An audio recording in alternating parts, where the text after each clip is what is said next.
नमस्कार। आकाशवाणी से प्रस्तुत है समाचार प्रभात।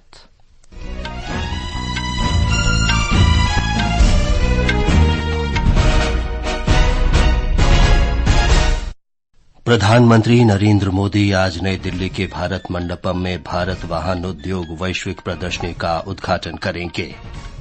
झारखंड मुक्ति मोर्चा के वरिष्ठ नेता चंपई सोरेन आज झारखंड के नए मुख्यमंत्री पद की शपथ लेंगे। प्रवर्तन निदेशालय ने दिल्ली के मुख्यमंत्री अरविंद केजरीवाल को आबकारी घोटाले के संबंध में 5वां समन जारी किया। राष्ट्रपति द्रौपदी मुर्मू आज हरियाणा के फरीदाबाद में सूरजकुंड अंतर्राष्ट्रीय शिल्प मेले का उद्घाटन करेंगे। लद्दाख में चौथे खेलो इंडिया शीतकालीन खेल का आज शुभारंभ और भारत और इंग्लैंड के बीच दूसरा क्रिकेट टेस्ट मैच आज से विशाखापट्टनम में शुरू हो रहा है।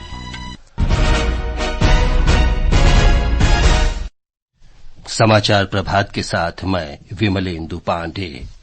प्रधानमंत्री नरेंद्र मोदी आज नई दिल्ली के भारत मंडपम में भारत वाहन उद्योग वैश्विक प्रदर्शनी का उद्घाटन करेंगे। इसमें भारत की संपूर्ण गतिशीलता और ऑटोमोटिव मूल्य श्रृंखला क्षमताओं को प्रदर्शित किया जाएगा। एक रिपोर्ट। प्रदर्शनी में 50 से अधिक देशों के 800 से अधिक प्रदर्शकों के साथ अत्याधुनिक प्रौद्योगिकियों, टिकाऊ समाधानों और गतिशीलता में सफलताओं पर प्रकाश डाला जाएगा। प्रदर्शनी में 28 से अधिक वाहन निर्माता भाग लेंगे। इसमें 13 से अधिक वैश्विक बाजारों के लगभग 1000 ब्रांड अपने उत्पादों और सेवाओं की पूरी श्रृंखला का प्रदर्शन करेंगे। अर्पिता की रिपोर्ट के साथ समाचार कक्ष से फरहत नाज। झारखंड मुक्ति मोर्चा के वरिष्ठ नेता चंपई सोरेन आज झारखंड के नए मुख्यमंत्री पद की शपथ लेंगे। हमारी संवाददाता ने बताया है कि श्री सोरेन ने विधायक दल के नेता के रूप में कल राज्यपाल से मुलाकात की थी और महागठबंधन के 43 विधायकों के समर्थन से नई सरकार के गठन का दावा पेश किया था। नए मनोनीत मुख्यमंत्री चंपई सोरेन आज दोपहर करीब 12 बजे गवर्नर हाउस में झारखंड के 12वें मुख्यमंत्री के रूप में शपथ लेंगे। श्री सोरेन को 10 दिनों के अंदर बहुमत साबित करने का समय दिया गया है। राज्यपाल सीपी राधाकृष्णन ने कल देर रात विधायक गठबंधन के नेता चंपई सोरेन को राज्य में नई सरकार के गठन के लिए आमंत्रित किया है। शपथ ग्रहण समारोह के साथ ही राज्य में चल रहे राजनीतिक उथल पुथल पर विराम लग जाएगा। ऐसा पहली बार हुआ है कि 24 घंटे से ज्यादा समय तक झारखंड बिना मुख्यमंत्री के रहा है। शिल्पी, आकाशवाणी समाचार, रांची। संसद के दोनों सदनों में लोकसभा और राज्यसभा की संयुक्त बैठक में राष्ट्रपति द्रौपदी मुर्मू के अभिभाषण पर धन्यवाद प्रस्ताव पर आज चर्चा की जाएगी। राष्ट्रपति ने बुधवार को दोनों सदनों की संयुक्त बैठक को संबोधित किया था। हमारी संवाददाता ने बताया है कि अंतरिम बजट सत्र मुख्य रूप से अंतरिम केंद्रीय बजट से संबंधित वित्तीय कामकाज के लिए समर्पित होगा। इसके अतिरिक्त वर्ष 2023-24 के लिए अनुदान की अनुपूरक मांगों पर भी चर्चा और मतदान किया जाएगा। वित्तीय वर्ष 2023-24 के लिए जम्मू कश्मीर अनुदान की अनुपूरक मांगों के साथ साथ 2024-25 के लिए केंद्र शासित प्रदेश जम्मू कश्मीर के अंतरिम बजट पर भी चर्चा होगी और मतदान किया जाएगा।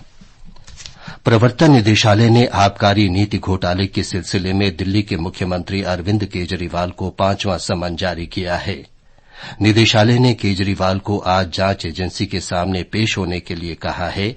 वे प्रवर्तन निदेशालय के पहले के किसी भी समन पर उपस्थित नहीं हुए हैं। राष्ट्रपति द्रौपदी मुर्मू आज हरियाणा के फरीदाबाद में सूरजकुंड अंतर्राष्ट्रीय शिल्प मेले का उद्घाटन करेंगे। इस मेले में हस्तशिल्प, हथकरघा और भारत की समृद्ध सांस्कृतिक विरासत और विविधता को प्रदर्शित किया जाएगा। मेले में लगभग 50 देश हिस्सा लेंगे। ये मेला आम जनता के लिए 18 फरवरी तक खुला रहेगा। मेरा युवा भारत माई भारत पोर्टल पर 3 महीने में 1 करोड़ 45 लाख युवा पंजीकरण करा चुके हैं। प्रधानमंत्री नरेंद्र मोदी ने पिछले वर्ष राष्ट्रीय एकता दिवस 31 अक्टूबर पर देश के युवाओं के लिए माई भारत प्लेटफॉर्म की शुरूआत की थी। इस पोर्टल के माध्यम से युवाओं को उनकी आकांक्षाओं को साकार करने और विकसित भारत के निर्माण में योगदान देने के लिए समान अवसर प्रदान करने के व्यापक लक्ष्य हैं। देश में कोयला उत्पादक खदानों की संख्या 51 से बढ़कर 53 हो गई है। कोयला मंत्रालय के अनुसार 70,50,000 टन की अधिकतम उत्पादन क्षमता वाली 2 नई कोयला खदानों ने पिछले माह उत्पादन शुरू कर दिया है। पिछले वर्ष मार्च तक उत्पादक वाणिज्यिक खदानों की कुल संख्या 47 थी। केंद्रीय मंत्रिमंडल ने सार्वजनिक वितरण प्रणाली के माध्यम से अंत्योदय अन्न योजना परिवारों के लिए चीनी पर सब्सिडी की योजना और 2 साल बढ़ाकर मार्च 2026 तक कर दी है।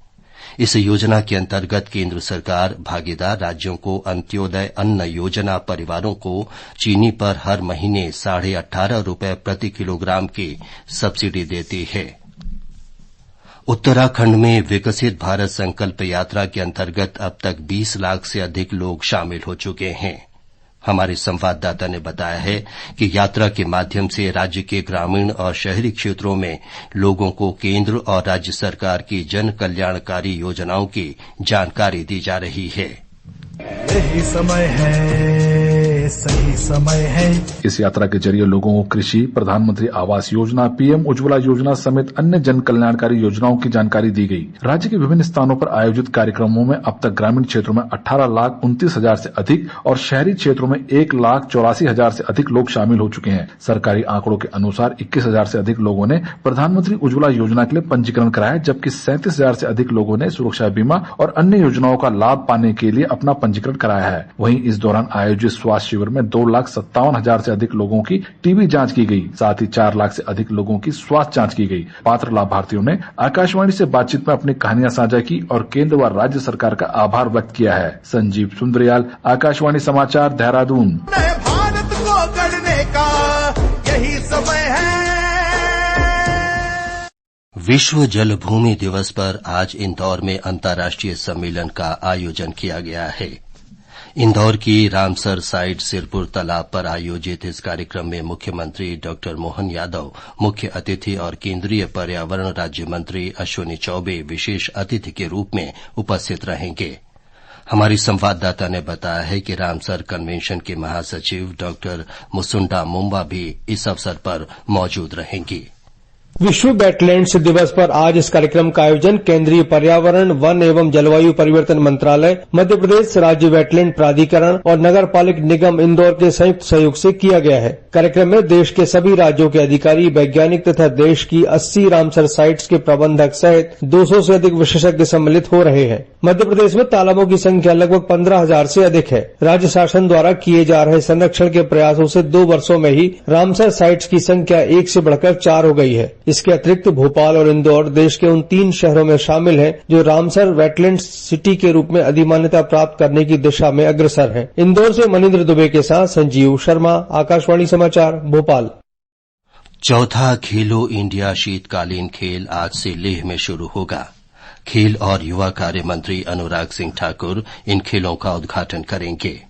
खेलो इंडिया शीतकालीन खेल के दूसरे और अंतिम भाग की मेजबानी जम्मू कश्मीर द्वारा 21 से 25 फरवरी को की जाएगी। भारत और इंग्लैंड के बीच दूसरा क्रिकेट टेस्ट मैच आज से विशाखापट्टनम में शुरू हो रहा है। ये मैच सुबह 9:30 बजे से खेला जाएगा। इंग्लैंड ने हैदराबाद के राजीव गांधी इंटरनेशनल स्टेडियम में खेले गए पहले मैच में मेजबान भारत को 28 रन से हराकर 5 मैचों की श्रृंखला में 1-0 की बढ़त हासिल कर चुका है। आईसीसी अंडर 19 क्रिकेट विश्व कप के सुपर 6 मैच में आज दक्षिण अफ्रीका के ब्लॉमफॉन्टेन में भारत का सामना नेपाल से होगा। मैच दिन में 1:30 से शुरू होगा। मौसम विभाग ने इस सप्ताह में पंजाब, हरियाणा, चंडीगढ़, दिल्ली और उत्तर प्रदेश के अलग अलग इलाकों में घने कोहरे की स्थिति जारी रहने की संभावना व्यक्त की है। मौसम विभाग ने कहा है कि कल से एक और पश्चिमी विक्षोभ उत्तर पश्चिमी भारत को प्रभावित कर सकता है। इसके प्रभाव से इस महीने की 5 तारीख तक जम्मू कश्मीर, लद्दाख, गिलगित बल्तिस्तान, मुजफ्फराबाद, हिमाचल प्रदेश और उत्तराखंड में मध्यम वर्षा और हिमपात की संभावना है। इस बीच दिल्ली में आज सुबह घने कोहरे का सामना करना पड़ा। ये समाचार हमारी वेबसाइट newsonair.gov.in/hindi पर भी उपलब्ध हैं। और अब आज के समाचार पत्रों की सुर्खियों के साथ हैं चंद्रिका जोशी। धन्यवाद विमलेंदु। वर्ष 2024-25 का अंतरिम बजट अखबारों की बड़ी खबर है। जनसत्ता की सुर्खी है लोक लुभावन वादों से परहेज, 3 गलियारे और 40,000 डब्बे।